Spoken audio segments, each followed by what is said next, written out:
তো বন্ধুরা আজকে সকালে বাজার থেকে এই আমলকিগুলোকে কিনে এনেছে। তো এই আমলকিগুলোকে এখন ধুয়ে আমি কেটে রোদ্রে দেব লবণ দিয়ে। আর শুকনো আমলকি খেতে কিন্তু দারুণ লাগে। তো আমার মতো তোমরা কে কে শুকনো আমলকি খেতে ভালোবাসো তো অবশ্যই কমেন্ট করে জানিও। তো চলো এই আমলকিগুলোকে আগে ধুয়ে নিই, তারপর কাটবো।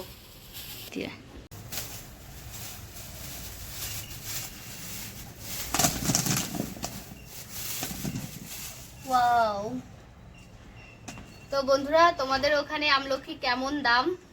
আমাদের এখানে তো অনেক কম দামে পাওয়া যায় আমলকি গুলো। তো চলো ধুয়ে আনি।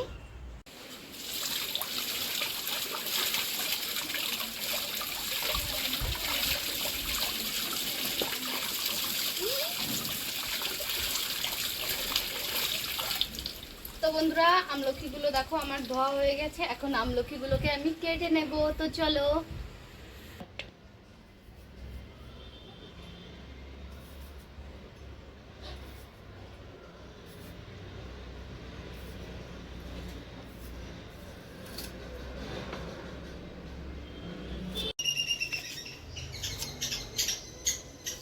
তো বন্ধুরা দেখো আমার সমস্ত আমলকি প্রায় কাটা হয়ে গেছে, আর 5টা মতো আছে।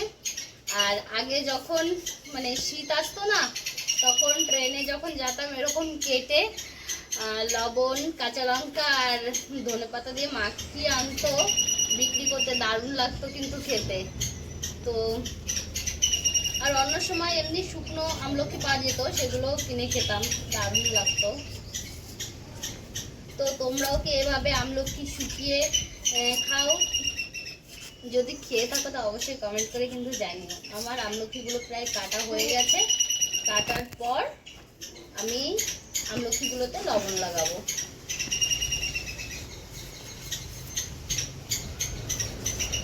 দেখো আমাদের বাড়ি প্রচুর কাঠবিড়ালি আছে। কাঠবিড়ালি ডাকছে, তোমরা অবশ্যই শুনতে পাচ্ছ কাঠবিড়ালির ডাক। দেখো কিভাবে ঝগড়া করছে দুটো কাঠবিড়ালি।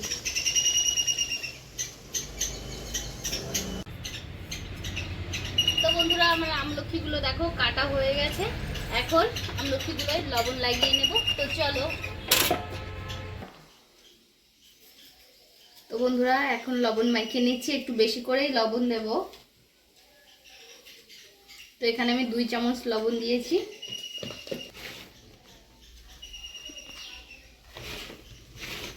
তো বন্ধুরা আমি হাত দিয়ে কিন্তু লবণটা মাখাচ্ছি।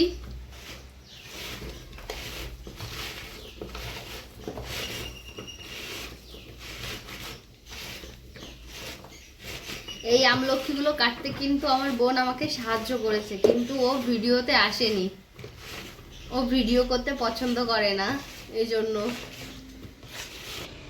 তো বন্ধুরা এখন আমি ছাদে এগুলোকে মেলে দিতে যাচ্ছি, রোদ্রে নেড়ে দিতে।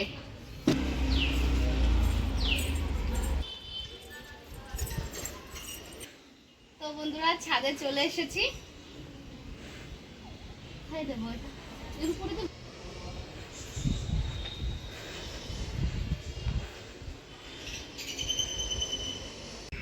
তো বন্ধুরা এই যে আমি এখানে এই কুলোতে করে দিয়ে দিয়েছি আমলকিগুলো। তো উপর দিয়ে অনেক পাখি যায়, এই জন্য এই নেটটা দিয়ে ঢেকে দেব, যাতে করে পাখিটাকে গেলে কোনো অসুবিধা না হয়। তো বন্ধুরা আজকের ভিডিওটা এই পর্যন্তই। তো তোমরা সবাই ভালো থেকো, সুস্থ থেকো, টাটা।